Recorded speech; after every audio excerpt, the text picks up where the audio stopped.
من يهد الله فلا مضل له ومن يضلل فلا هادي له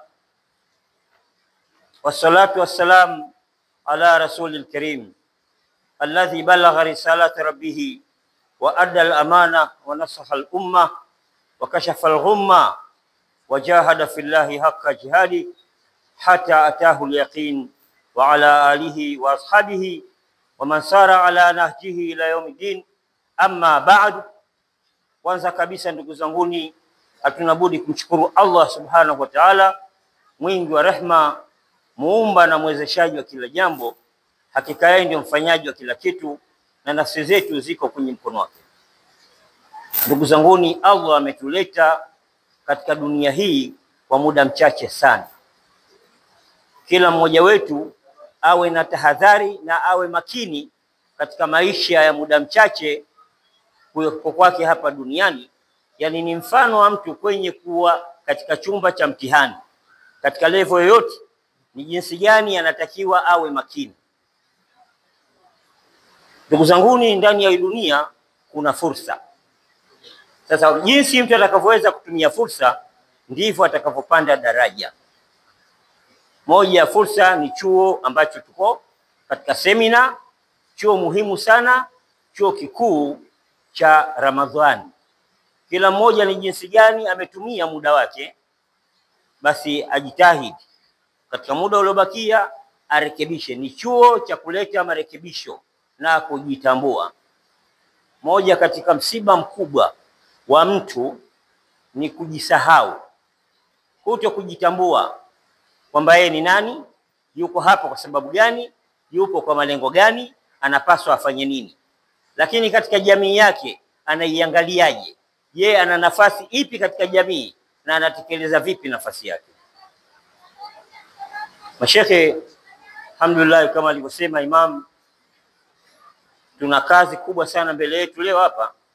Tuna ujumbe mzito sana wa kifikra ili kuweza kututambulisha sisi Waislamu Tanzania na dunia nafasi yetu ipi katika nyanja nyingi, nyanja muhimu. Inawezekana Muislamu ni Muislamu halafu hajui nafasi yake, anapaswa aweje na nafasi yake ni ipi ndani ya nchi hii na ndani ya dunia hii. Leo tutapewa ufafanuzi na amiri hapa ambaye anatarajiwa muda si mrefu inshallah taala, basi atakuweko hapa. Shekhe, kwa utambulisho kama ilivyotambulishwa, ni mjumbe wa kamati tendaji katika Baraza Kuu la Jumuiya ya Taasisi za Kiislamu Tanzania.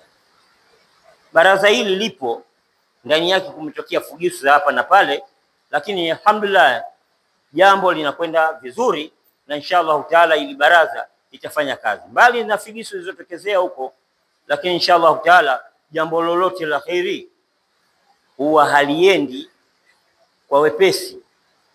Ni lazima mupite katika misukosuko. Tunaambiwa ndani ya Qur'an katika surati Rum,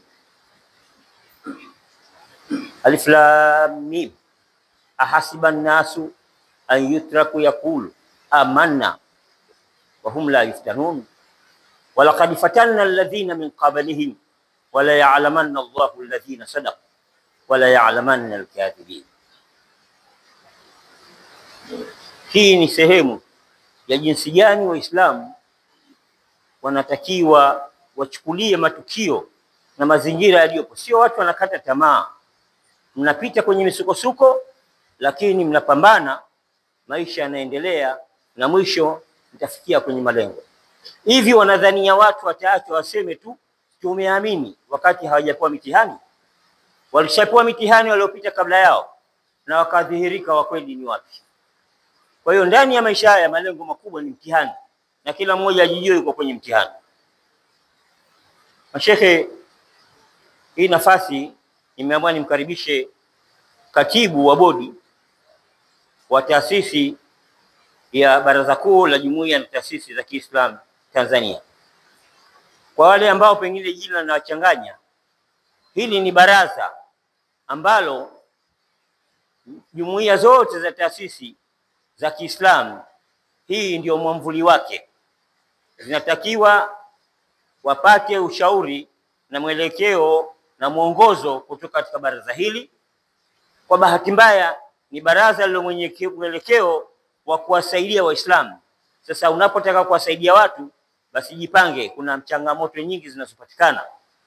Tumeingia ndani ya changamoto, tunapambana na insha Allah taala tutatoka huko, tutasimama vizuri. Mimi naomba nimkaribishe ndugu yangu Bwana Sanze, yeye ni katibu wa bodi wa jumuiya ya baraza kuu ya jumuiya na taasisi za Kiislamu Tanzania, ili aje aeleze haya nieleza mimi ni machache, yeye hasa ndio mwenye jambo lake. Inawezekana yeye akisema hapa na yale atakayosema na ufahamisho na malengo na pengine akaingia kwenye muhadhara, basi inawezekana tukafika mpaka saa 12 hapa bila si wenyewe kuwa na habari kwamba imefika saa 12. Kwa hiyo Sheikh Sanze al-Muhtaram, Sheikh Sanze, mashekhe mashaallah, kwa haraka tu niweze kusema Sheikh Sanze karibu. Lakini taarifa ni moja katika msomi wa viwango vya juu katika masuala ya utawala na uongozi inshallah taala. Yeye mwenyewe akipenda ataweza kulieleza hilo, lakini kwa hapendi sana kueleza, lakini kwa uchache ana degree nyingi kidogo za kosi katika somo hilo. Pale tafadhali mashukura. Barakallahu. Naam, assalamu alaykum wa rahmatullahi wa barakatuh. Wa alaykum assalam wa rahmatullahi. Bismillah walhamdulillah wassalatu wassalamu ala habibina Mustafa Muhammad sayyid sallallahu alaihi wasallam wa ba'd. Ahibatul kiram aiza, usikum wa nafsi wa lam bitaqwallahi wa ta'ati. Wapenda watukufu wa Islam na sote ambao tumehudhuria na ambao tunasikia nje ya msikiti, baada ya kuanza kwa jina la Mwenyezi Mungu Subhanahu wa Ta'ala na kumtakia rehema sallallahu alaihi wasallam, nimekaribishwa na nimetambulishwa na washukuru viongozi wangu wa msikiti, na washukuru watendaji wangu wengine wa wilaya, na kuwashukuru nyote ambayo mnafanya taklifu ya muda huu kuweza kusikiliza haya ambayo tumeandaa kwa ajili yenu. Kama anwani inavyozungumza hapo juu, mada yetu kubwa ni nafasi ya Uislamu katika maendeleo ya kijamii, siasa na kiuchumi. Alhamdulillah, imamu wetu wa leo ametupa hutuba ambayo kwa kiasi kikubwa sana inazungumzia haya ambayo tunataka tuyazungumze. Ameweza kusafisha njia ya kutayarisha mazingira mazuri ili tuwe pamoja katika kuyazungumza haya. Kuna namna mbili ya kuzungumza. Kuna Uislamu katika maendeleo ya kijamii, siasa na uchumi, na kuna nafasi ya Waislamu katika maendeleo ya kijamii, siasa na uchumi. Ni vitu vinavyofanana sana lakini vinatofautiana sana. Tofauti yake inakuja, Uislamu kama Uislamu unabakia kama ulivyo toka Mwenyezi Mungu Subhanahu wa Ta'ala alivyojalia kwamba Uislamu ndio dini ya kufuata, inabakia kuwa ndio stahiki ya wanadamu wote kufuata kwa zama zote zilizokuwepo, na Uislamu unajitetea wenyewe. Changamoto inayokuja ni wale ambao tunaojiita Waislamu au tunaoitwa Waislamu kuendana na ubora, thamani na kunufaika na huo Uislamu wenyewe. Inawezekana sana tukawa ni Waislamu na tunaitikia kwa anwani ya kuwa ni Waislamu, lakini hatuna huo Uislamu na wala pia hatunufaiki na ubora wa ule Uislamu wenyewe. Tunaposema Uislamu katika mafuhumu ya kawaida kabisa ni vitu viwili: Qur'ani na sunna za Mtume sallallahu alaihi wasallam. Ukisema sunna maana yake ni ufafanuzi wa Qur'ani. Ndio maelezo mafupi ya kuzungumza. Nafikiri mashaka wangu wote tunakubaliana juu hili. Kama hivyo ndivyo maana yake tunazungumza Uislamu ni Qur'ani. Sunna ni ufafanuzi wa hukumu za Qur'ani ambazo Mtume amezileta na akademonstrate yeye mwenyewe namna gani ya kuyaendea yale ambayo yamo kwenye Qur'ani. Kama hivyo ndivyo kila ambacho kimenasibishwa na Qur'ani kimekuwa bora kwa ubora wa Qur'ani yenyewe. Na sisi tutakubaliana, Waarabu kabla ya kushuka Qur'ani walikuwa ni watu mabedui wa polisi. hawana sifa yoyote kubwa isipokuwa ni watu hovyo. Lakini kwa kushuka Qur'ani katika viunga vyao, Waarabu wamepata nafasi kubwa sana, si kwa sababu ya Uarabu wao, kwa sababu ya Qur'ani kushuka katika viunga vyao. Unapozungumzia leo, huwezi ukazungumzia Waarabu wenyewe wamerelax sana katika maisha ya kawaida ya dunia, lakini Kiarabu kama lugha inatokeza kuwa lugha muhimu sana duniani, kwa sababu si ya chochote. Kwa sababu ya nini? Kwa sababu ya Uislamu. Katika lugha inayozungumzwa sana duniani ni Kiarabu. Kwa nini? Kwa sababu katika dunia hii hakuna dakika yote inayopita katika ulimwengu isipokuwa watu wanaswali, watu wanaomba dua, watu wanafanya ibadati mbalimbali kwa lugha ya nini? Ya Kiarabu. Juu ya kuwa kimataifa haisomeki hivyo, ni lugha ya tano, ukiacha Kiingereza, Kifaransa, Kinani, unakuja kwenye Kiarabu. Lakini huu Waarabu na Kiarabu chake kimepata ubora kwa sababu ya Qur'an. Haitoshi, siku ambayo Qur'an imeshuka, Lailatul Qadr, imepata ubora siku hii kwa sababu ya Qur'an. Na mwezi wenyewe Ramadhani, mwezi wa Ramadhani sio katika miezi mitukufu, lakini miezi bora katika miezi bora ambayo thamani yake ni zaidi ya miezi 1000. Kwa nini? Kwa sababu kushuka kwake Qur'an. Kwa kila ambacho kinapitiwa na Qur'an kinatakiwa kinukie ubora wa Qur'an. Tunayepitiwa na Qur'an mojawapo ni sisi Waislamu.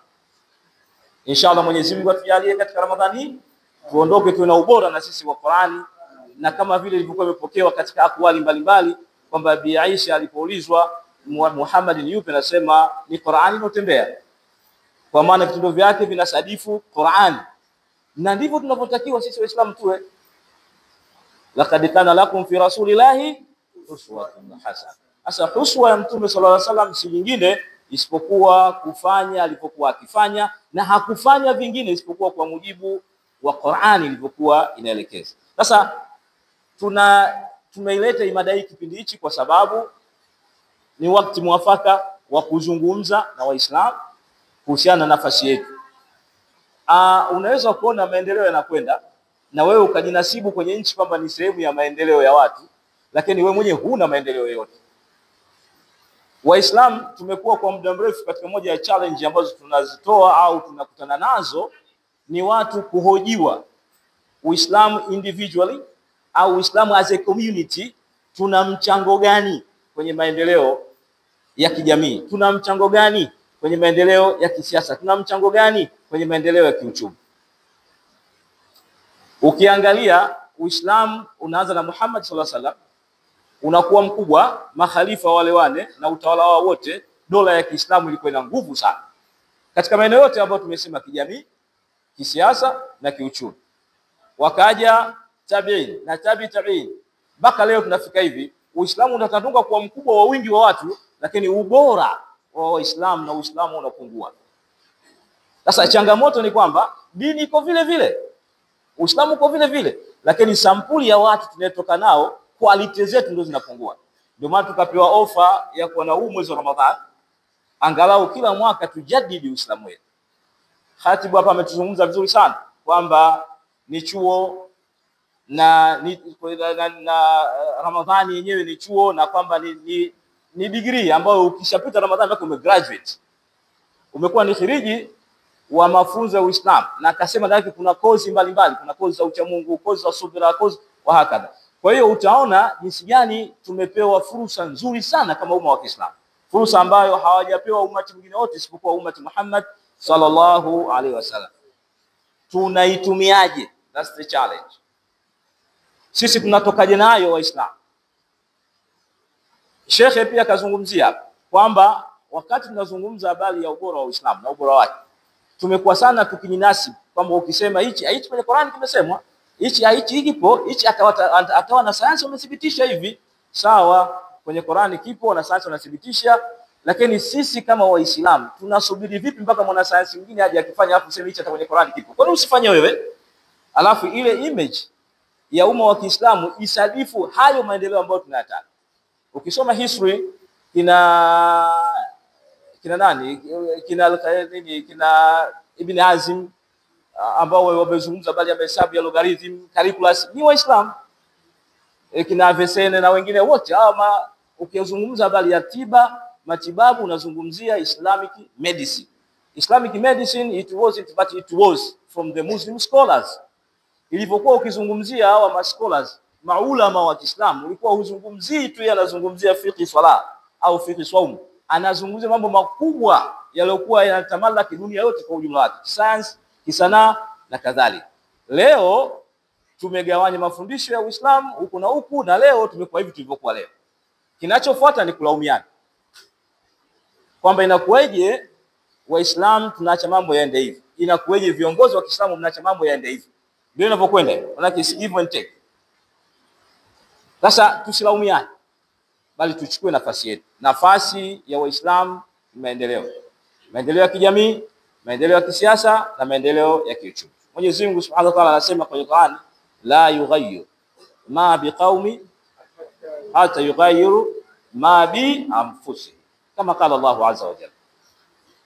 Mwenyezi Mungu habadilishi yaliokuwa kwa watu, isipokuwa mpaka watu wajibadilishe wenyewe, wachukue azma ya kujibadilisha, wawe na mipango ya kujibadilisha, wawe na mikakati ya kwenda. Mikakati hiyo inakuwa ya dhahiri na mingine ya siri na mingine ya kufanya lobbying moja mitatu, sio wakati wote kupiga kelele tu, lakini mipango. Don't mourn, organize. Haihitaji sana kulalamika, mipango tu. Kiko mipango mambo yanakwenda. Kuna watu sehemu mbalimbali wala uwasikie wakipiga kelele, lakini mambo yao yananyoka. Kuna watu wala huwaoni kimbelembele, lakini mambo yao yanakwenda vizuri. Kwa nini? Wanajua wapi wafanye nini na wapi weje. Sasa ukilichukua hilo, ndio tunakuja pale pale kwamba Mwenyezi Mungu abadilishe kwetu mpaka tubadilike sisi wenyewe katika yale ambayo tunayataka. Sasa ukisema neno maendeleo, unatakadum, maendeleo, unazungumza ni progress, au unazungumza tatawur, au unazungumza istimrar. Hii yote ni misamiati ya Kiarabu ikimaanisha maendeleo. Lakini maendeleo ina gani? Kuna maendeleo ya mtu kukua kutoka mdogo kuwa mtu mzima. Kuna maendeleo ya mtu kutoka kuwa hajui kusoma sasa hivi anajua kusoma. Lakini kuna maendeleo ya kiuchumi kutoka hali moja kwenda hali nyingine, ile mustawati. Kwa hiyo unaona haya yote ni sampuli ya maendeleo. Ukizungumza maendeleo maana yake hiyo. Lakini pia ukizungumza maendeleo ya kijamii, leo hivi tunazungumzishwa na wasiokuwa Waislamu kwa namna pana na jeuri kubwa kwamba maendeleo ya sasa ni watu kwenda kidemokrasia. Demokrasia inakwenda na free market. Free market maana yake unauza chochote popote itakapokuwa. Lakini haitoshi, tunazungumzia habari ya mfumo wa kidemokrasia. Ndiyo tafsiri ambayo tunapewa. Mfumo wa kidemokrasia ukija unakuja na takataka zote. Demokrasia na yote ambayo yako ndani ni maendeleo. Lakini Uislamu unatafsiri nini maendeleo? Uislamu unatafsiri maendeleo sio kutoka hatua moja kwenda hatua nyingine. Kutoka hatua moja kwenda hatua nyingine kwa mujibu inavyotakiwa kuwa kwa misingi aliyotokea Mwenyezi Mungu Subhanahu wa Ta'ala. Sio kutoka hatua moja kwenda nyingine tu alafu kaishia hapo, itakuwa ni kituko. Watu hivi leo wadada wamekuwa wakivaa vizuri sana mahijabu toka enzi za wazazi wetu huko nyuma mpaka enzi zetu sisi. Lakini kizazi cha leo kinakwenda hivyo, lakini hao ni maendeleo kwa upande wa pili.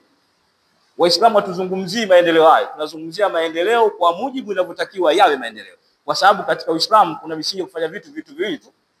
Jambo lolote kwenye Uislamu ukitaka kulifanya zingatia vitu viwili. Cha kwanza ni ikhlas. Fanya jambo hilo kwa ajili ya nani? Ya Mwenyezi Mungu Subhanahu wa Ta'ala. Alafu ya pili, fanya linavyotakiwa stahiki yake kufanywa.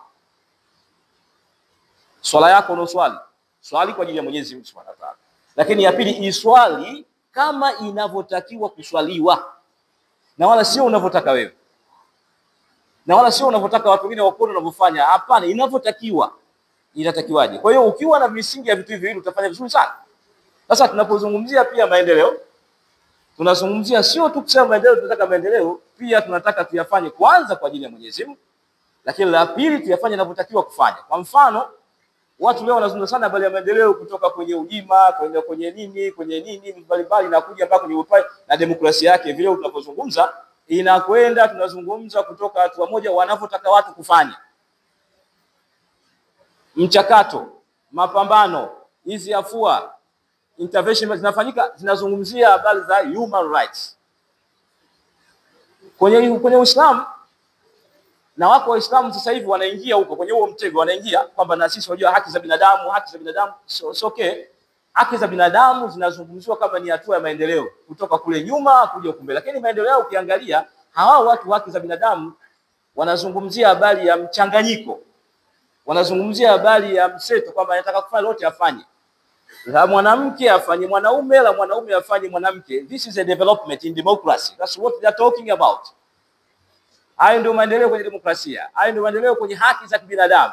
Lakini katika Uislamu we don't talk about human rights, we talk about the rights of humanity. Sisi hatuzungumzia habari ya haki za wanadamu, tunazungumzia haki za ubinadamu wenyewe. This is the so-called Islam. Kwa hiyo utaona tunapozungumzia maendeleo ya kijamii, tunazungumzia ifike mahala watu wakawa tunazungumza haki za binadamu, mwanamke ajigeuze kuwa mwanaume, mwanaume ajigeuze kuwa mwanamke, alafu bado ionekane kitu cha kawaida sana, na wewe ukisema onekane ndio kituko, tunatakia sisi tuwaonyeshe kinyume chake ndio sahihi. Na hii inawezekana. Na hii changamoto hii haiwezi kubeba sisi kwa Muislamu. Ni Muislamu peke yake ndio anaweza kuifanya hiki, kwa sababu yeye ndio khalifa.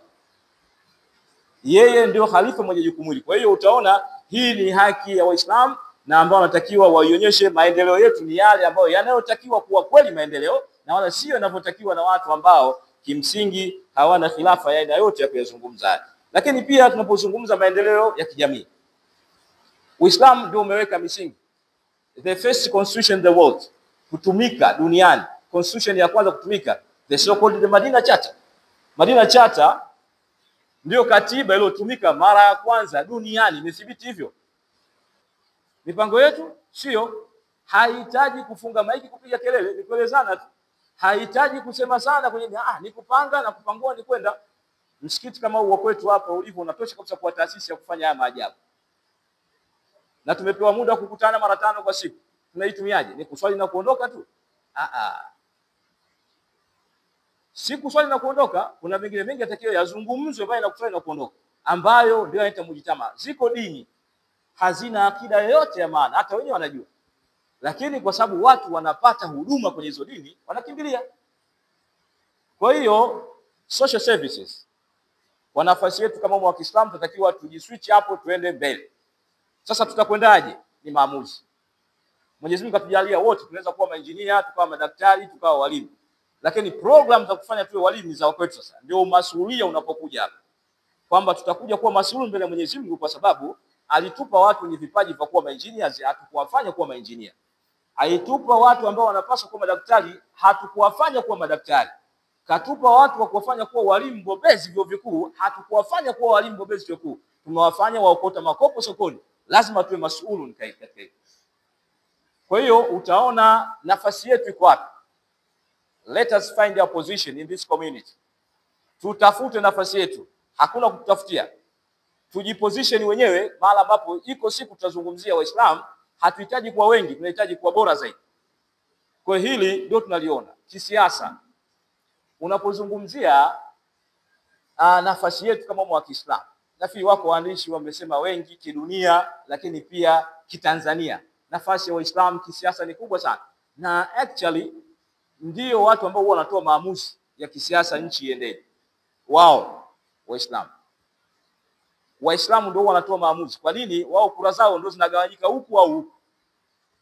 Hatuzungumzii hapa chama gani. Tunazungumzia nafasi ya Waislamu kushiriki kwenye mambo haya ya kisiasa. Kwa nini? Kwa sababu ni sehemu ya mujitamaa wetu.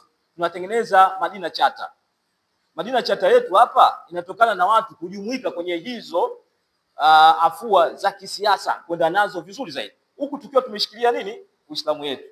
Unapoambiwa sasa hivi nchi inazungumzia habari ya sera ya maendeleo ya mwaka 2050, Waislamu mmeshiriki vipi kutia maoni yenu? This is a political issue. Ni jambo la kisiasa hili, lakini linahitaji mchango wako wewe kama Mtanzania na kama Muislamu. Unahitaji kuchangia kufanyike nini kama Mtanzania lakini pia Muislamu. Usipofanya hivi watakufanyia wasiokuwa Waislamu. Wataweka ya kwao ambao huwezi kuja kuzuia, utafanyaje? Kwa sababu ndani ya siasa ndio mtu mwema anaitwa gaidi na mtu mwovu anaitwa mcha Mungu. Ni siasa. Siasa ndio inatuambia mambo haya sisi. Siasa ndio inatengeneza watu fulani wakaonekana wako primitive na wengine wako superior. Ni siasa tu, sio kingine chochote. Siasa ndio inatoa maamuzi ya nchi. Kuna bwana mkubwa mmoja juzi kazungumza hapa, akasema vizuri tu, watu wakitoka chuo kikuu kusoma waende wapi? Waende VETA. Nafikiri imekuwa soko kubwa sana. Imekuwa zogo kubwa kwa sababu si politics. Kwa sababu ni siasa. Imezungumza habari ya siasa. Na wenyewe wasome wamechukia sana. Mtu ana degree zake pia akasome VETA. Akatafute welding ya unge. Concept haiko hivyo. Concept haiko hivyo, lakini ilikuwa inamaanisha kwamba elimu zinazotolewa hazimfanyi mtu akaja kuishi mazingira ya mtaani, si ndio? Ili aishi mtaani inabidi arudi kimtaani, ajifunze kitu cha mtaani ili aende nacho. Lakini kwa sababu siasa zimepelekea, kwa nini miaka 60 ya uhuru tunazungumzia elimu inayotolewa ni ile ya kwenye makaratasi ambayo leo tunasema haimsaidii graduate wa chuo kikuu aje huko mtaani? Ni kwa sababu ya siasa. Siasa ndio imefika leo tunazungumzia, imekuja sera mpya ya elimu. Ni wanasiasa wamezungumza sera mpya ya elimu, tunaanza mkondo wa amali, tunaanza hivi, mtoto akimaliza la 7 au sekondari awe tayari ana uwezo wa kufanya kazi mtaani. Hii ni siasa. Lakini kwenye siasa tunahitajia moja katika argument ambayo imekuwa ikitolewa sana na Waislamu huko nyuma, kwamba Waislamu tuko wachache serikalini, hatuna mawaziri wengi, wako wilaya wanachaguliwa sio kwa Waislamu. Ndio. Tumejipangaje sisi kuchukua nafasi hizo? Hiyo ni assignment yetu, tunataka tuifanye. Kuna mtu mmoja alikuja ofisini akasema, inakueje Waislamu tunataka kuwa wakuu wa wilaya, wakati tunajua ukiwa mkuu wa wilaya utaozesha ndoa za wasiokuwa Muislamu na Muislamu wakaona kinyume na Uislamu. Kwa hiyo ikaja jibu, kwa hiyo tuache ukuu wa wilaya kwa sababu hiyo, si ndio? Sasa yako mawazo kama hayo. Lakini tunasema hivi, pale ambapo tunapata nafuu pa kukaa mtu hata kama sio Muislamu, lakini kwa wewe Muislamu kumchagua mtu ambaye sio Muislamu lakini ana nafuu na Uislamu, this is your opportunity kisiasa, na utakiwi kuiacha iko vile. Na wewe usipofanya wenzako wanafanya. Sasa hizi kuna vikao vinakaliwa kwenye jumuiya na taasisi za watu huko mitaani, kwenye vigango watu wanakaa wanazungumza, they are talking about politics. Hii ni 2025. Juzi tumetoka kwenye daftari la kuandikisha hapa. Sijui uhamasishaji wetu ulikuweje, lakini ndio tunakwenda kwenye uchaguzi sasa mwezi Desemba, mwezi wa 10. Kwenye mwezi ambao tunazungumzia habari ya kwamba watu wanaingia kwenye uchaguzi. Adabu zetu na mila zetu za Uislamu na kwa mujibu wa mkao wetu kijamii, hatuwezi kuzungumza habari ya kuwa sisi wanadini tunazungumza kidini, tuchaguane kidini. Hapana. Tunazungumza kama Watanzania washiriki katika uchaguzi mbalimbali na waweze kusaidia kupata kiongozi aliyekuwa bora katika eneo hilo husika. Awe Muislamu asiwe Muislamu, awe chama hichi au chama kile, ni jukumu la Waislamu. Lakini Waislamu watakiwa wajitambue kwamba wana maslahi yao kwenye mambo mazima ya kisiasa. Kwa lazima wajipange na wahakikishe kwamba hilo wanalifanyia kazi vizuri zaidi na zaidi. Lakini kana kamba itoshi, tunazungumzia habari pia ya Waislamu kushughulika na jambo zima kama Waislamu kusaidia taifa. Waislamu wakishiriki siasa vizuri wanasaidia nchi. Tunao vijana wazuri wanaweza kufanya kazi vizuri, na imethibiti hiyo kwamba Waislamu wana quality kubwa sana ya kushiriki. Wametoa mchango mkubwa kwenye nchi. Kwa hiyo usiposhiriki manake haushiriki vizuri. Kwa nini tusijiposition kama Waislamu nafasi yetu kisiasa na ikawa inatija vizuri zaidi? Lakini kana kwamba haitoshi, tunatengeneza uimara wa nchi, tuna balance power. Ikifika mahala Waislamu wamshiriki siasa, waziri wa nchi lazima awe mbunge, si ndio? Sasa wako wabunge wamegombea, lakini kwenye vigezo vya kwa waziri hatoshi. Muislamu zako lakini hatoshi. Rais atamchagua kwa waziri? Hawezi. Watachaguliwa wengine. Mtakuja kulalamika kwamba sisi watu wetu wachaguliwe. Ubora uko wapi? Kwa hiyo tunahitajika kushiriki kamilifu, kubalance power na kujenga stability ya nchi kijamii, kisiasa na pia kwa maendeleo ya kiuchumi. Lakini pia tunazungumzia habari nafasi ya Uislamu katika uchumi. Takwimu zimetolewa hapa. Kama watu watajipanga vizuri, wakaopoteza kwa mpangilio mzuri, kwa kila baada ya muda fulani tukapata billions of money ambazo zinaweza kusaidia kwa yote. Lakini hichi kimesemwa katika lugha very simple na kinaweza kikafanyika very simple. Tabu yake kubwa management. How can you manage it? Kwamba uchumi Mwenyezi Mungu aliwajalia wako unatakiwa muwe nao wenyewe, na wala msije mkawapa wasifahau ndio wakamiliki uchumi wenu, mmekwisha. Hiyo utaona iko hivyo. Ndio maana ndani ya maswahaba waongofu, ndani ya maswahaba 10 waliotabiriwa pepo, mmoja wapo akiwa Abdurrahman bin Auf ambaye ni bilionea wa zama zote, Kwa hiyo utaona basi nafasi ya uchumi Waislamu hatutaki kuepuka. Tena uchumi hatutaki kuzungumza uchumi tu wa matajiri kwa hesabu watu kwa vidole. Kwa mujibu wa takwimu zilizopo Tanzania, Waislamu wachache mmoja ni mabilionea. Lakini Waislamu wengi ni maskini. Sasa kama ukichukua ule ukwasi wa matajiri ukagawanya kwa namba ya Waislamu waliokuwepo, average ya kila mtu anakuwa ni below umaskini, anakuwa ni fukara. Kwa maana kwamba Waislamu wote tunakuwa ni fukara, tumesema kwamba ni fukara. Na indicators za kuwa ni fukara utaona kwenye population ya wangapi wasomi wa Kiislamu, kwa sababu hatuwezi kusomesha. Utaangalia mortality, umri wa kuishi wa nani wanakufa haraka utaiona, lakini utaona pia kwenye wangapi idadi ya watu wanazaliwa na kufa na wanabakia wangapi. Takwimu zinaonyesha kwamba idadi ya Waislamu Tanzania inashuka.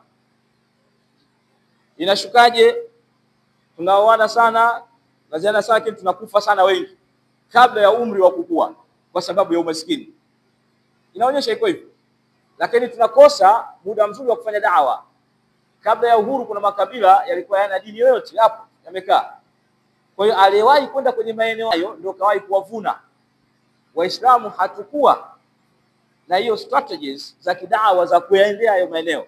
Leo population yao inakuwa kubwa, inakuwa na watu wa dini zingine wasiokuwa Waislamu. Kwa hiyo automatically kwamba idadi ya Waislamu inafanyaje? Inapungua.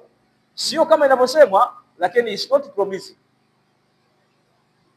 Kwa hiyo hili ni jambo ambalo tunatakiwa tulione, tulijue. Na ukizungumzia uchumi kijamii, uchumi kisiasa na maendeleo yake, you talk about demography. Unazungumza kuhusu idadi.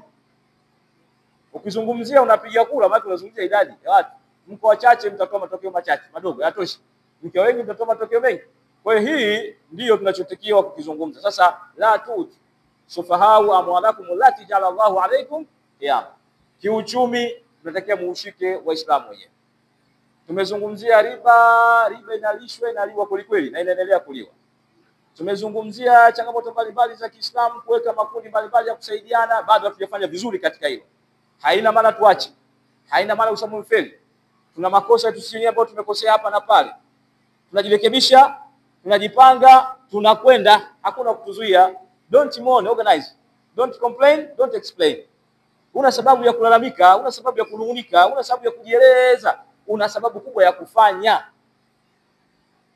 Mwenyezi Mungu anasema kwenye Qur'ani sura Safa kwamba Mwenyezi Mungu anachukia, ni chukizo kubwa ya Mwenyezi Mungu kwa kusema tusiyofanyaje? Tusiyotenda. Kabra maqtan inda Allahi an taqulu ma la taf'alun. Kwa mara nyingi sana tumekuwa tukizungumza kuliko kutenda. Sasa tunatakiwa tuhame, tujiposition kwa kuhama. Kwa maendeleo endelevu, sio kwa maendeleo hasi. Kwa maendeleo endelevu kwa mujibu wa msingi wa Qur'an, kwa mujibu wa msingi wa Uislamu, kutoka kwenye hatua moja duni kwenda kwenye hatua moja nzuri. Kijamii, huduma za jamii ziwepo, tunazungumzia pia kisiasa, tunazungumzia pia kiuchumi. Ni jukumu letu. Hakuna wa kutufanyia haya. Tuwe wadhaifu tutakapokuwa wadhaifu. Haijalishi kosa la shekhe yule, kosa la yule katuzuia tusiende. Kakosea, tunamuasa, tunamuonya. Kakosea, tunamweka pembeni, weka mwingine, tunakwenda. No excuse. Kuna watu kwa makosa ya wengine anawalalishia wao kutokwenda kufanya chochote. Wana take advantage kwamba kwa sababu tumekosea hapa basi lifanyike. Hapana, Uislamu hautaki hivyo. Uislamu kinyume chake, mnapokosea jambo, mnatakiwa mfuatie na jambo zuri zaidi ambalo lenye kupendeza. Ndivyo tunapofundishwa. Sasa kama tunafanya jambo baya tumekosea, alafu jambo zuri mtaki kufanya, hapo ndio umefeli. Lakini pia vile vile watu wanajifunza kutokana na makosa, kwa sababu kukosea ndio ukamilifu wa binadamu wenyewe kama ulivyokuwa umekaa. Sasa ni jukumu letu kama Waislamu. Tunamaliza mwezi wa Ramadhani huu. Mwenyezi Mungu tujalia Ijumaa inokuja, manake sio tena Ramadhani. Tunatakiwa tujitathmini wenyewe. Ukiangalia katika tarehe ya Uislamu, mwezi wa Ramadhani ni mfungo 9. Ni mwezi wa 9. Ni mwezi wa 9 kwa mujibu wa tarehe ya Kiislamu, ni mwezi wa 9. Sisi kwetu Waswahili tunaita mwezi wa ngapi? Huu mwezi wa ngapi? Mwezi unakuja Shawwal tunauita mfungo mosi, si ndio? Kama vile kusema mwezi wa kwanza, kuna mfungo pili, kuna mfungo tatu, maana kama mwezi wa kwanza, wa pili. Ukizunguka ukirudi mara utapata mara kwa mwezi wa ngapi? Ni mwezi wa 12. Sisi Waswahili hiyo ni tarehe yetu ya Kiswahili. Tunauita mwezi Ramadhani ni Ramadhani, lakini mafumu yake ni mwezi wa 12. Bi maana Shawwal tunaita mfungo mosi, yani mwezi wa kwanza, ndio maana yake. Mwezi mfungo pili Dhulqaada, mfungo tatu Dhulhaji na kuendelea. Ina maana kwamba tafsiri yetu mwezi Ramadhani ni mwezi wa 12. Sasa mwezi wa 12 kwa maana gani? Hawajakosea Waswahili kusema hivi. Ni mafumu yao yalikuwa yamekuja hivi. Na inapendeza kwamba kiibada mwezi wa Ramadhani ndio unamaliza, yani unakutoa kule ulikotoka mwanzo, unakuponda ponda, unakufinyanga, unakutengeneza. Shawali yako ukianza kabla ya kwanza mwaka mpya kwa tarehe za Kiislamu Muharram, maana wewe tayari unakuwa ushakuwa jadid, umeshakuwa tayari wewe ni mtu mpya. Ndio tafsiri yake. Na natakiwa tutembee na mafundisho ya Uislamu kwa kipindi kizima cha mwaka tunachokuja mpaka Ramadhani nyingine. Kwa hiyo utaona Ramadhani imetuleta hapa, na kwa haya tunazungumza tuyachukue kama yalivyo, tukoleze na mengine, tujipange kama mmoja mmoja, lakini pia tujipange kama familia, lakini pia tujipange kama umma wa pamoja, ambao unaweza ukafikiria namna gani tutoe huduma za kijamii, namna gani tutoe huduma za kisiasa kwa watu wote, lakini pia tutoe huduma za kiuchumi kwa watu wote. Naomba kuwasilisha haya kwa kusema lillahi alhamd. Mpaka hapa naomba mada yetu iwe limefika, na kama kutakuwa na swali moja mawili matatu basi tutayapokea ili tujazilizie na kisha tufunge mada yetu. Walillahi alhamd. Assalamu alaykum wa rahmatullahi wa barakatuh.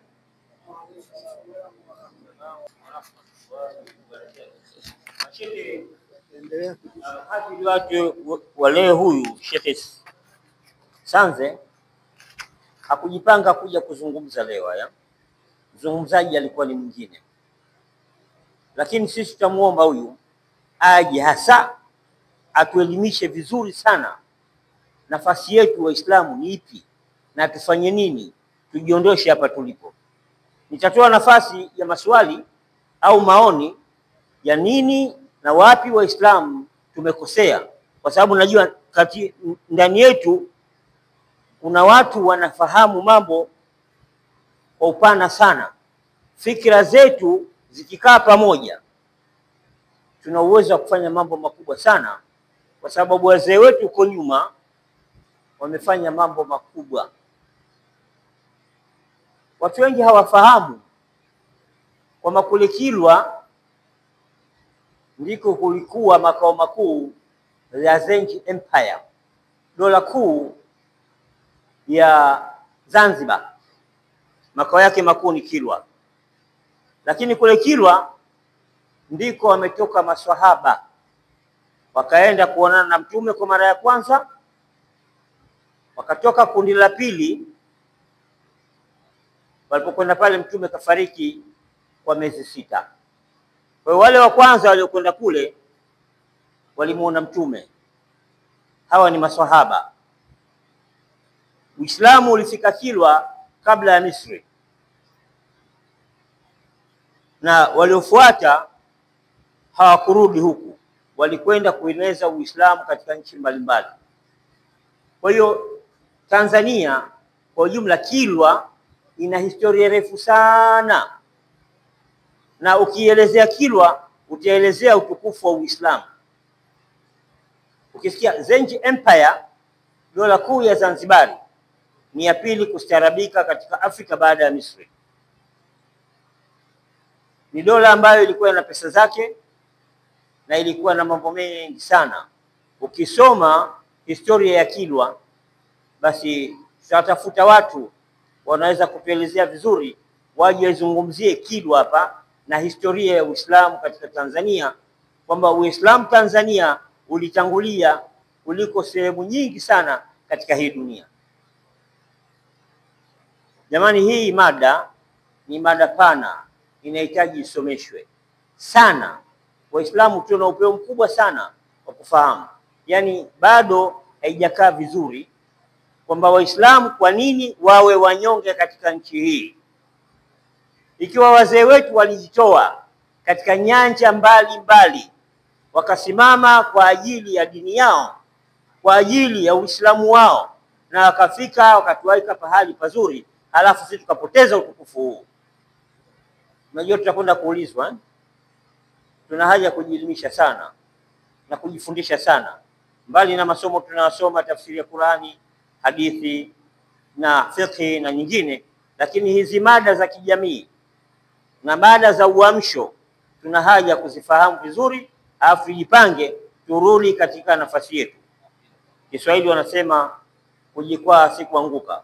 Waislamu tunatakiwa tuwe juu, la takhafu wala tahzanu wa antumul a'launa in kuntum mu'minina, msihofu wala musiwe na huzuni, na hamtakuwa na huzuni, nyinyi mko juu ikiwa nyinyi ni waumini.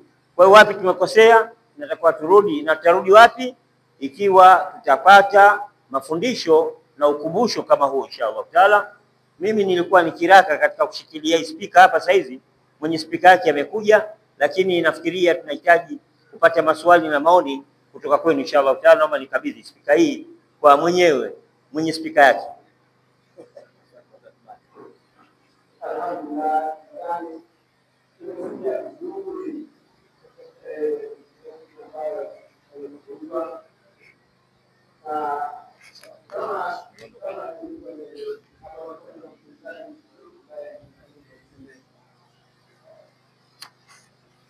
Mzungumzaji maalum ambaye amepangwa ili azungumze ile, lakini nadhani zile chombeza za mzungumzaji ndio ambazo katibu wa bodi kutoka Baraza Kuu la Jumuiya na Taasisi za Kiislamu Tanzania amezizungumza, lakini inshallah bado kiu yetu ipo siku inshallah tutamuomba amiri yeye mwenyewe au atakayekuwa amempanga namna muhimu ya mazungumzo akaweza kuyazungumza inshallah.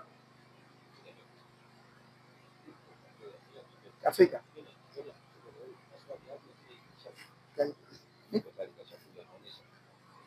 haya inshallah. Nadhani kwamba nimeambiwa amiri ameshafika. Nilisema jamani, kazilia njiani na nini mvua hizi pamoja na safiri, namna ya kusafiri. Unajua unaweza ukawa sasa hivi kama mvua kama hizi, basi hiyo njia unayopita na magari ndio uko humo, unasikia umekwama. Unaweza katoka mtu mbio huko kwa vile jiografia atandika haijui, akaingia njia hii hapo tu, kutoka hapo majaribio kuja hapa anaweza katumia risali zima njia hii akiingia. Sasa kwa hiyo alhamdulillah kafika na kasha swali. Naamini basi inshallah midi anakuja hapa ile atakachukua anaweza kukizungumza sasa hivi atakizungumza. Maana yake nami nitaka nitoe maswali nafasi ya maswali siitoi. Yeye kwa vile yupo basi. Kwa hiyo japo muda mwingi ushaenda, lakini nadhani huu muda mfupi uliobakia huu inshallah tutapata faida kubwa. Ana swali? Basi inshallah.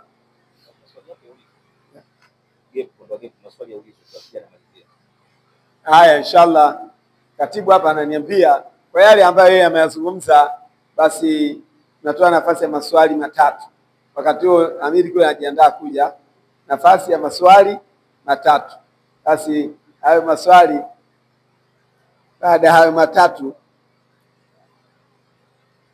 nadhani itakuwa yeye tayari kashajiandaa, tutakuja kuendelea inshallah. Naona hapa kuna mikono miwili, nianze mkono ule pale. Naam shehe.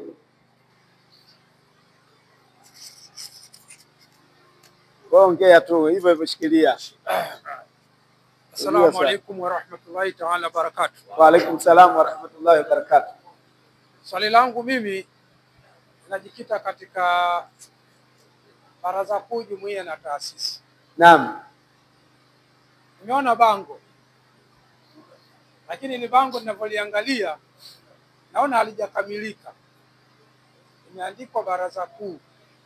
Sasa sijui ndio Baraza Kuu Jumuiya na Taasisi ile naifahamu au kuna mabadiliko mengine, kwa sababu ukisoma Baraza Kuu nalijua mimi Baraza Kuu Jumuiya na Taasisi ndio jina ambalo limekamilika. Sasa kama tunatafuta maneno ya kifupi, basi angetafuta maneno ili jumuiya na zile taasisi zionekane ndani ya baraza kuu. Lakini hapa manake nembo yake imelibadilisha katika jina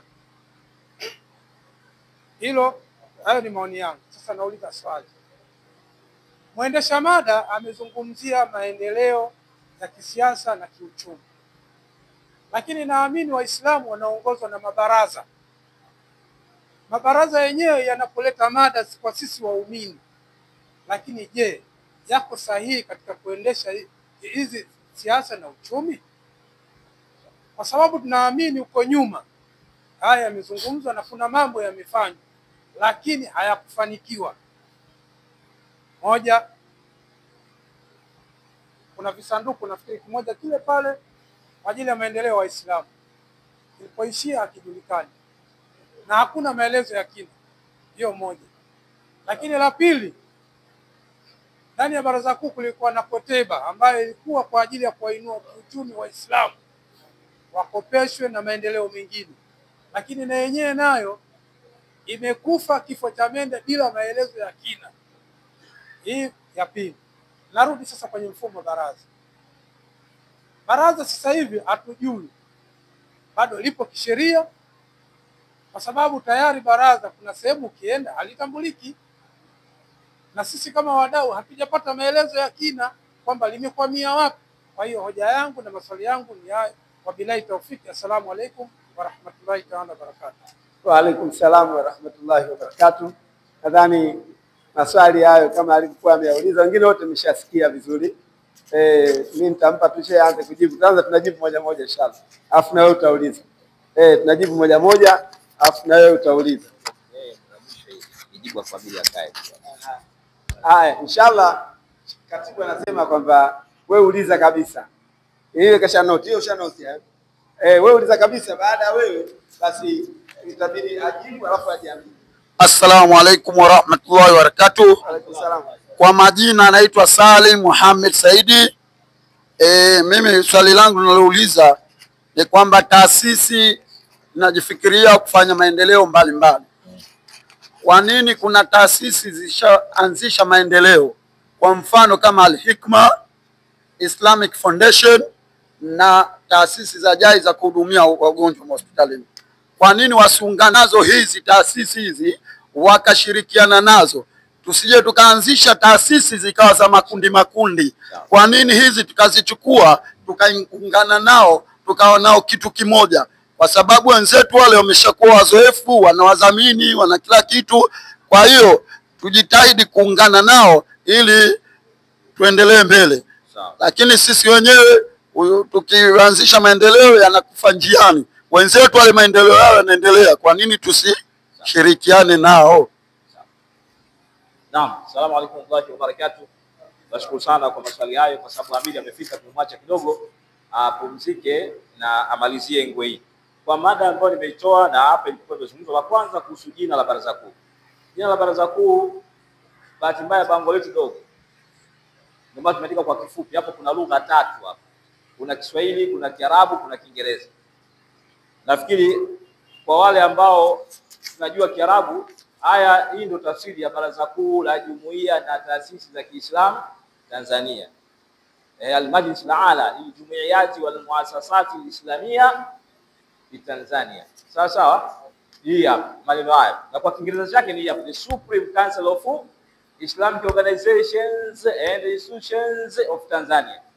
Kwa hiyo hii ndio ndani yake. Sasa tukasema Kiswahili chake tumeweka hapa, ile pale logo yetu baraza kuu. Na hakuna baraza kuu nyingine yote yenye logo hili isipokuwa baraza kuu hili.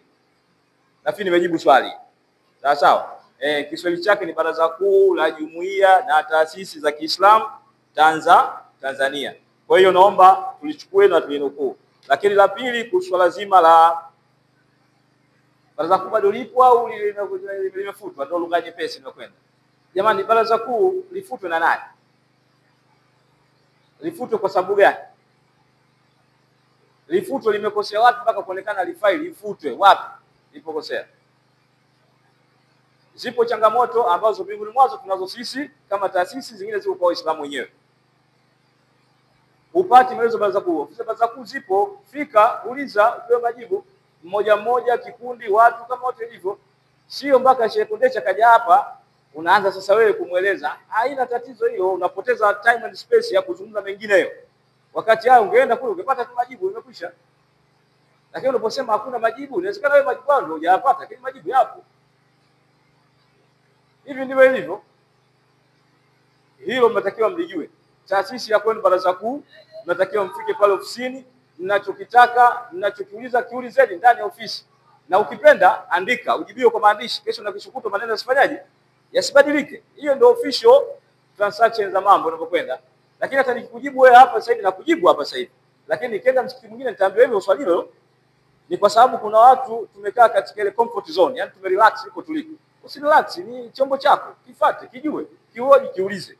Kama hilo ufanyi, basi wanafanya wengine, watafute, waulize, utajua ndani yake. Kwa hiyo hilo tunapenda tueleze hilo. Kuhusu kwa nini ukienda sehemu hiyo unakataliwa, unafanyaje? Ziko sababu zilitokeza kwa hivyo. Kwa watu walikuwa serikalini na sababu zao wanazijua wao. Sawa? Na tumelimaliza hilo kwa kuzungumza na nafasi zote mpaka juu. Mambo ya ndani tumekwenda Rita, tumezungumza Rita mpaka wana barua ya kutuomba radhi kwa ajili ya hilo. Najua ulijui, lakini uweze hatuwezi kukaa kwanza kutembeza hiyo mtaani, sio jukumu letu. Sawa? Lakini kuwa karibu na baraza. Kuwa karibu, jua habari za baraza. Wewe ndio mwenye baraza lako. Wewe ndio mwenye baraza lako, sio mwingine yote, na una haki ya kujua lina status gani hapo ilikuwa limefikia. Usingojee kuambiwa. Kuwa na furaha, kuwa na amani, jisikie, litumieni. Na sababu za kuja kwenye makongamano haya, huu ni sehemu ya program za kuelekea Disemba mwaka huu 2023 tunafanya uchaguzi mkuu. Kwa hiyo tunaomba tarehe ikifika na kutangazwa, wana wa msikiti huu wa Irshad wote tuwe na uwakilishi wetu ambao tutawaandikia barua kwa imamu, waje washuhudie wale tunachokifanya pale katika namna nzuri ya kuchaguana na kuweka misingi yetu vizuri. Na wakati tunakwenda Desemba kule, tutaanzia huku chini kwenye matawi, kwenye wilaya na kwenda kule juu. Kwa hiyo tunawakaribisha sana, tuchukue fursa hii kama ni sehemu ya kujenga chombo chetu vizuri zaidi.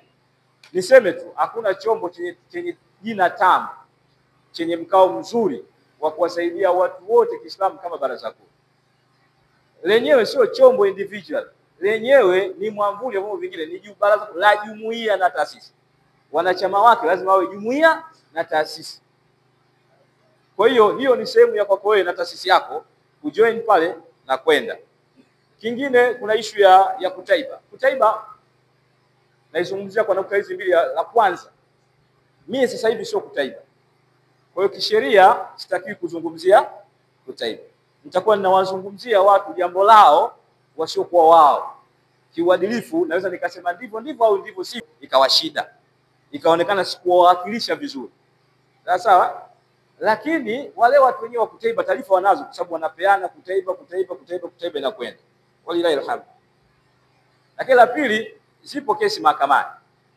Zipo kesi mahakamani ambazo zinazungumzia habari ya kutaiba. Ndivyo sivyo.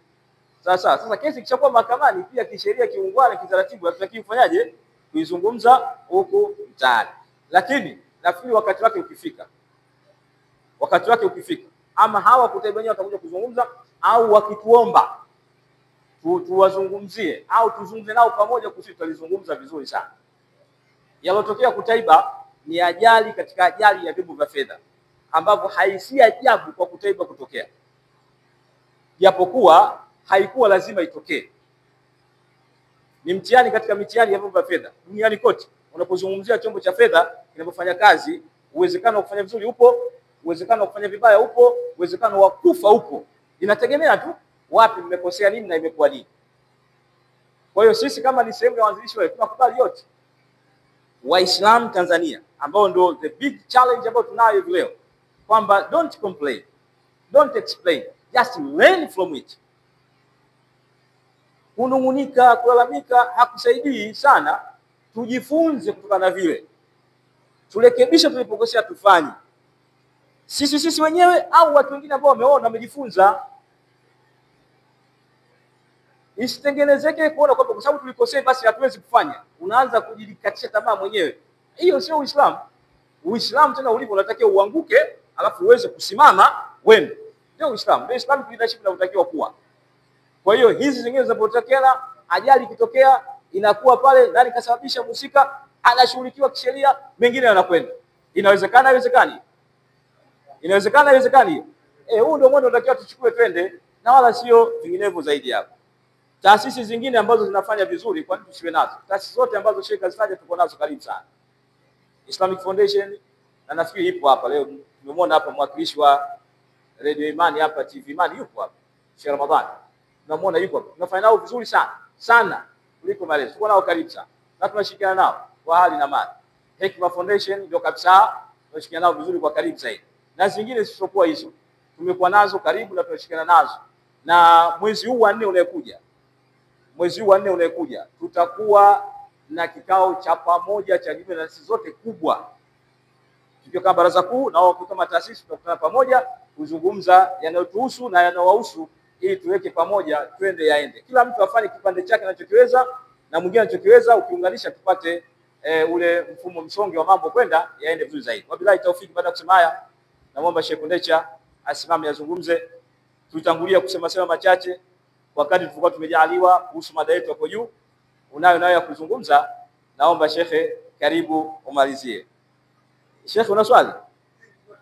Ilikuwa mawili tu Sheikh, tumkaribishe. Sasa swali unaleta, maana Sheikh atashindwa kuzungumza. Allahumma amin.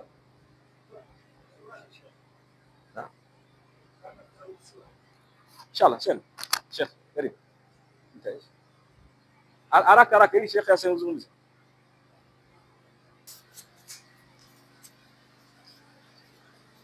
Naenda moja kwa moja na shida kidogo, kwa hiyo naenda moja kwa moja. Swali langu, mimi Muislamu wa kawaida, kutokana na miongozo ya dini yetu ya Kiislamu, na uhakika kwamba swala la ibada zote kwangu halina mushkeli. Mushkeli mkubwa unakuja kwangu kwenye namna gani muundo na mamlaka yanayotusimamia sisi Waislamu. Hususan mimi sifahamu baraza kuu liko chini ya BAKWATA. Baraza kuu ni taasisi inayojitegemea, muundo wake ukoje, nafasi yake kwenye jamii ya Kiislamu ukoje, na umuhimu wake. Hilo la kwanza. La pili, napata shida kidogo. Uislamu unatambulika kisheria kutokana na miongozo ya katiba ya nchi.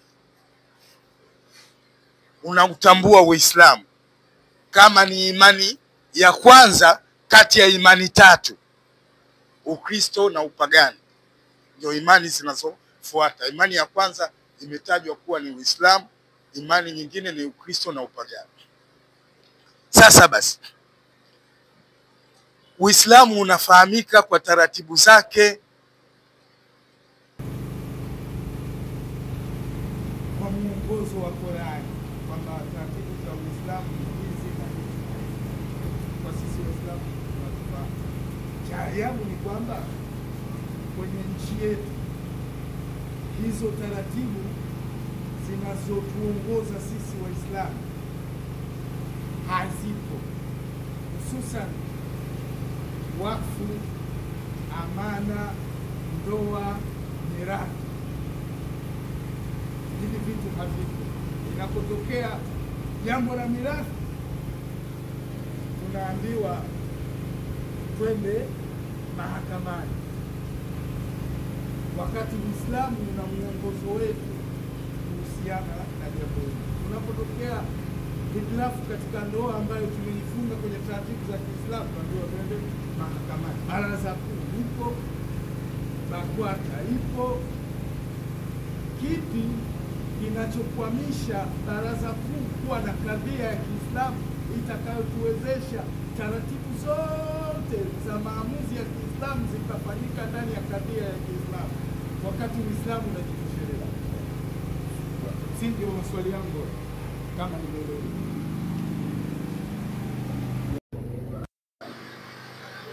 Nimetoka Kinondoni saa 5 kamili.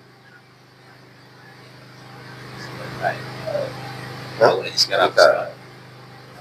Nimetoka Kinondoni saa 5 kamili. Tamaa yangu kabisa hapa naweza nikafika. Nimefika Magomeni Moroko, njia ya kuja huku Kigogo haipitiki. Nikasema nipite mjini. Nikakuja Magomeni kutokea Jangwani, barabara imefungwa, tope zimejaa barabarani. Mpaka nipate namna ya kugeuza nirudi tena Magomeni. Nimefika VETA hapo saa 7:30. Tunafika VETA. Mpaka nafanikiwa kuvuka VETA karibu saa 8 kasoro. Ndio nimefika hapa. Saa 10 hii na mkutano kama huu Kinondoni takwa. Sijui nikiondoka saa ngapi nitafika saa ngapi. Naomba radhi kwenye hilo lililotokeza. Hakika limekuwa nje ya uwezo wetu.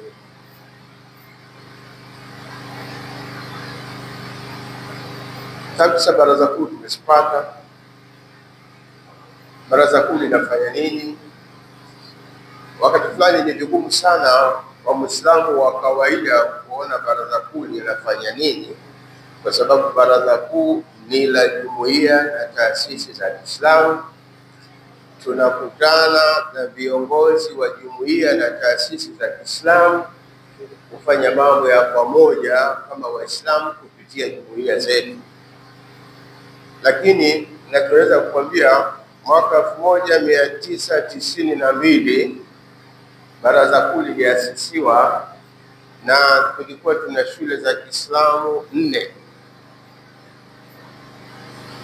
Binafsi yangu kwa nchi hii nimezunguka misikiti 400 katika kile ambacho ulikuwa msamiati wa muda mrefu wa Waislamu hawataki kusoma, Waislamu hawakusoma.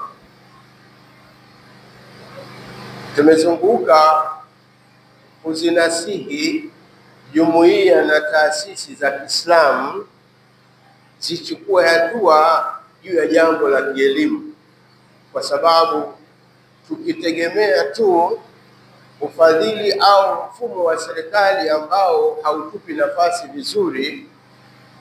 Nikisema hautupi nafasi vizuri, mwaka 1995 wilaya ya Hai inaweza kuwa iko mkoa gani kaka? Kilimanjaro. Moshi. Nikisema Moshi mnaelewa vizuri. Wilaya ya Hai 1995 ilikuwa ina shule za sekondari 200, wakati mikoa miwili Lindi na Mtwara kulikuwa kuna sekondari hii moja. Hebu niambie, hata kama shule kila mwaka anafaulu mtu mmoja tu, maana yake wilaya moja kuna vijana 200 wanafaulu. Mikoa miwili kuna kijana huyu. Ilikuwa ni matatizo kidogo. Lakini hivi tunavyozungumza tunazo shule za Kiislamu 377 leo hii tunazungumza. Wakati huo tunazungumza kufanya jitihada taasisi za Kiislamu ziingie katika jambo hili. Miongoni mwa mambo tuliokuwa tukikutana nayo, Kundecha, ni hamna haya. Kwa nini mnataka kutuletea sekula mpaka msikitini? Hamuoni kubaya? Mimi nafikiri mmetuhimiza tufungue madrasa, mnatuambia habari ya shule na nursery school. Lakini alhamdulillah leo tuna shule zaidi ya 375 nchi. Wakati wa Kikwete anaingia madarakani, tulikwenda kwake kumwambia kilio cha Waislamu juu ya elimu. Akasema hivi, mimi ninachofanya hapa, sisi tumeanzisha mfumo unaitwa shule za kata. Kawahamasisheni, nendeni Lindi na Mtwara, kawahamasisheni watu wakijenga madarasa haya pawe hamna ofisi ya mwalimu wala nyumba mwalimu mkuu, wajenge madarasa yakifika 2 tu. mimi namwamrisha waziri wa elimu ile shule isajiliwe, na ninyi fanyeni kazi ya tuition program tukawasaidia hao watoto. Mwaka 97 nilikwenda Kipatimo. Kipatimo tunapajua na Kilwa hiyo, katika kijiji cha Chumo. Nilikaa na walimu wa madrasa 30 kutoka vijiji mbalimbali pale Chumo, tukaanzisha madrasa. Tumehamasisha watu, tukapewa kama eka 3 hivi, tukajenga madarasa hayo matatu.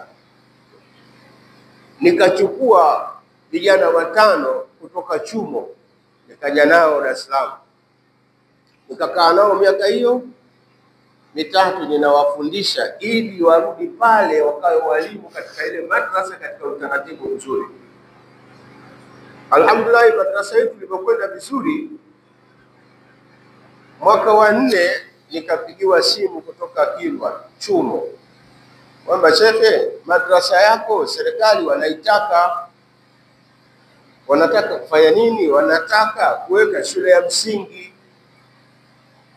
Kutoka pale Chumo mpaka kupata shule msingi nyingine ilikuwa ni kilomita 7.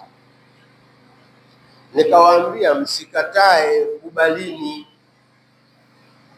ila waambieni hivi, asubuhi iwe shule, mchana tuendelee na madrasa yetu. Alhamdulillah, ikakubalika. Ikaanza mwaka wa 1, mwaka wa 2, mwaka wa 3 madarasa yakawa yamekwisha, maana kile tulojenga hayatoshi. Wakajenga serikali madarasa 4.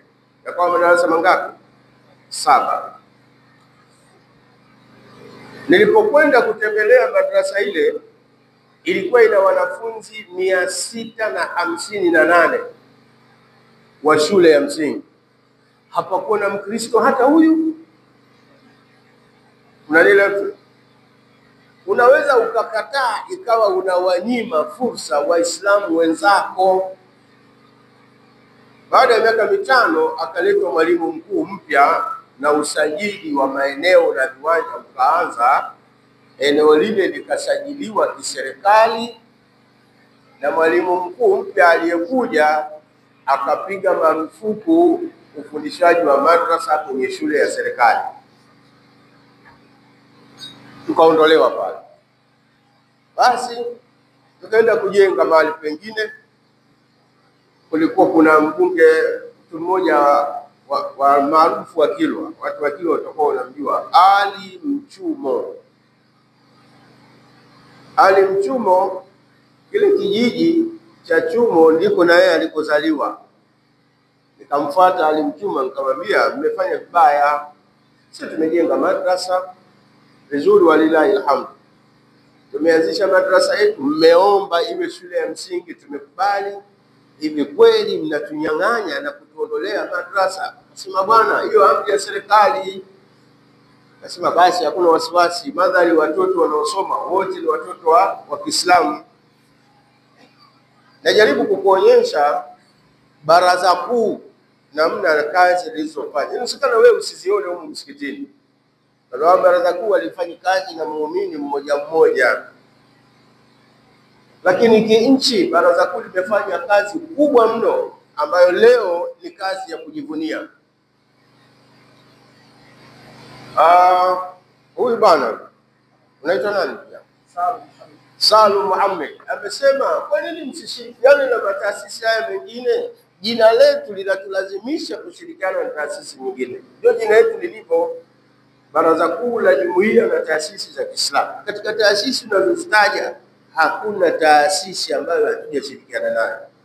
Bahati mbaya, nyinyi mnaviona hivi vitu vimeshafika kwenye pickup yake, viko juu huko vinang'ara.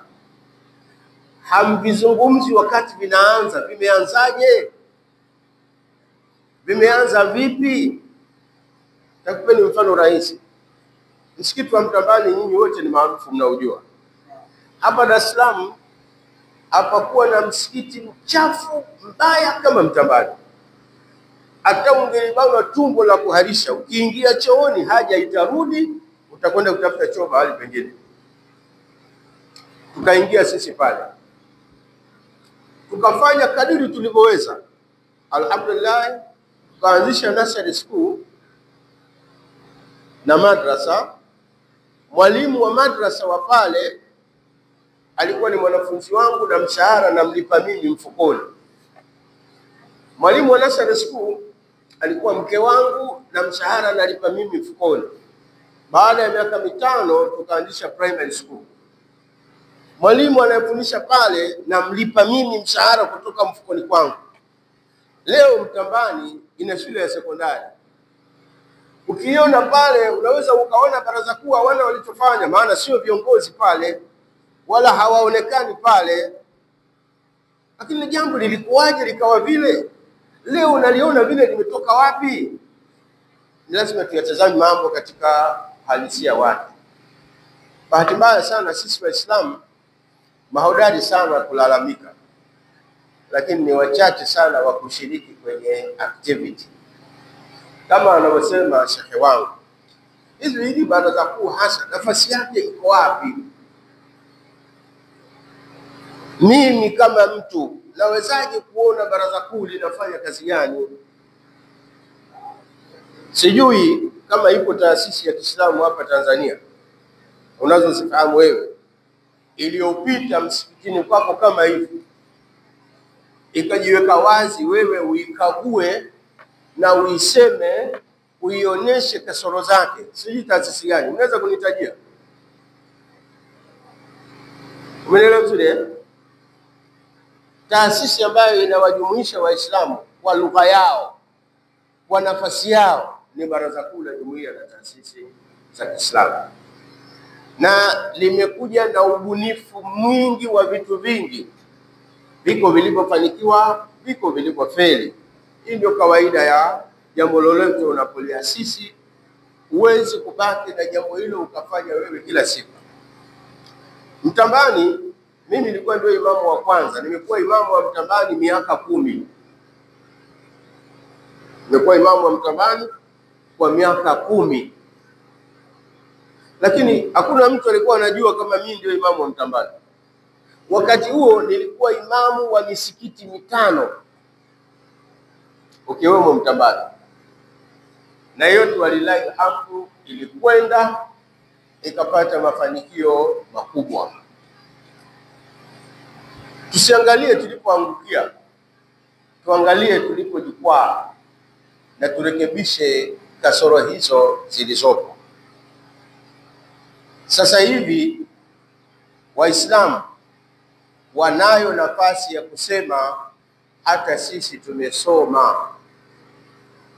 Huwezi kupita serikalini katika wizara yoyote umkose kijana aliyetoka katika shule ya Kiislamu. Huwezi kukosa, huwezi kupata. Wizara zote utawakuta Waislamu 3, 4, 10, 20. Ni kiasi gani wanatambua kule walikotoka na wanarudisha hisani kule walikotoka? Hilo ni jambo jingine. Hilo ni jambo jingine ambalo tulitakiwa ni jambo tuemizane sote kwa pamoja, tuliendee kwa namna inavyofaa, tuunganishe nguvu zetu ili tufikie mahali panapotakiwa. Maswali nilikuwa nayategemea kwenye baraza kuu kutoka kwenu yalikuwa hivi: sisi tunaweza kuja kuwa viongozi wa baraza kuu? Lakini sikana una mawazo mazuri sana, lakini wapi utakwenda kuyatekeleza? Na kama milango imefungwa, una namna ya kufika. Tuna vyombo vingi vinatajwa na vinatajwa katika mafanikio, lakini inawezekana ukawa huna nafasi hata moja hata ya kufikisha wazo, uweze kupata nafasi ya namna hiyo. Kwa hivyo walilahi alhamdu, yako mambo mengi yanaweza kufanywa na ambayo yamekwisha kufanywa, na ndio maana tukaona msimu huu badala ya kukutana na viongozi na wa jumuiya na taasisi za Kiislamu, tupite kwenye maeneo yao ili tuwasikie na wanachama wao hizo jumuiya na taasisi zetu, ili tuone tunawezaje kutoa mchango kwenye taasisi moja moja ndani, ili baadaye tupate mchango wa jumuiya na taasisi tukiwa pamoja. Hilo ni jambo la msingi sana linatufanya tupite huko. Msemo wetu wa kibaraza kuu, swali lolote kwetu sisi ni swali sahihi na mahali pake, ni swali sahihi na mahali pake, mpaka pale tutakapopata majibu sahihi na ya uhakika. Hilo ni jambo la msingi sana. Kwa hivyo tusikofie kuuliza maswali, lakini kwa kiu niliyoiona, nasema nilimsikia imamu wangu hapa wakati na swali kule nyuma, anasema amiri amekuja, lakini tutapanga siku tunakuja. Kwa bahati nzuri mimi hapa Chihota mimi nakuja sana. Wakati fulani nakuja kama Kundecha, siji kama baraza kuu, nakuja. Na kuna wakati kijana wangu mmoja alitaka kuoa, anatoka Mbagala kule, nikamwambia harusi hiyo peleka Chihota. Nikaja naye mpaka haja yangu nije hapa tu. Naweza zaidi ya ndoa, nikasema mambo mawili matatu, nikaulizwa mambo mawili matatu yanayohusiana na Uislamu, lakini yanahusiana na jumuiya zetu. Miongoni mwa mambo ambayo nimepata kuongea na viongozi hapa, siku moja tulikuwa tunafanya darasa hapa la kina mama wale, hapa nyuma hapa kwenye darasa, kuna darasa letu la kina mama. Nilikuja hapo. Sikuja kwa bahati mbaya, nimekuja kama sehemu ya taasisi inayoruhusu nije nione wingi ya kina mama inaweza kutoa mchango gani. Nikawauliza viongozi wenzangu, tunazungumza Chihota hii toka alipokuwa akifanya darasa humu Kilemile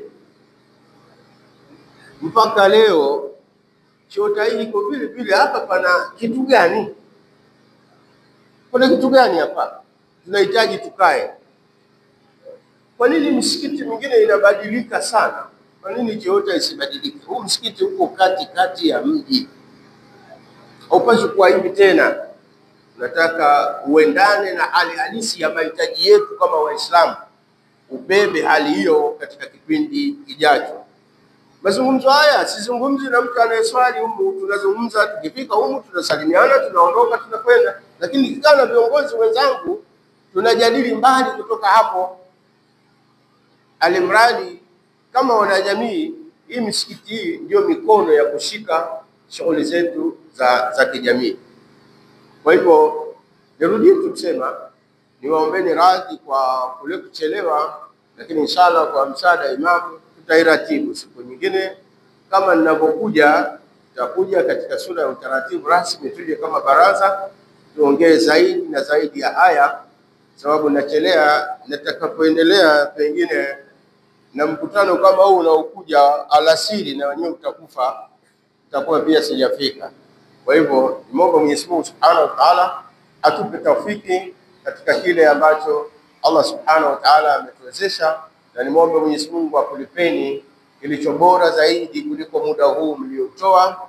Niombe Mwenyezi Mungu ampe kila mmoja wetu ufahamu mpana. Tukikutana kama hivi, kila mmoja alete wazo jipya litakalosaidia kukuza wazo letu la pamoja. Jifundisheni kwa hivyo, jifundisheni kuwa na mawazo mapya ya kusaidia kujenga, kwa sababu aliye mbele anasema inawezekana sio mjuzi mkubwa kuliko wewe, wama utitum min alilmi illa qalila, hamkupewa katika maarifa isipokuwa ni kidogo sana. Tunawezekana tunazungumzia jambo la kilimo. Mimi kama Sheikh Kundecha siwezi kusema mimi mtaalamu wa kilimo, lakini huyu ndani anaweza kuwa yuko mtaalamu wa kilimo. Kupitia msaada wake yeye tunaweza tukafanya vizuri zaidi kwa hamasa ile ile anayotoa Sheikh Kundecha, kwa msaada wa mjuzi miongoni mwetu kwenye eneo hilo, tukafanya vizuri zaidi. Haya yalifanyika hata wakati wa Mtume Muhammad sallallahu alayhi wasallam. Niseme kama alivyosema wasemaji, khairul kalami ma qalla wa dalla, maneno mazuri ni machache ya kuelekeza. Wassalamu alaykum wa rahmatullahi wa barakatuh.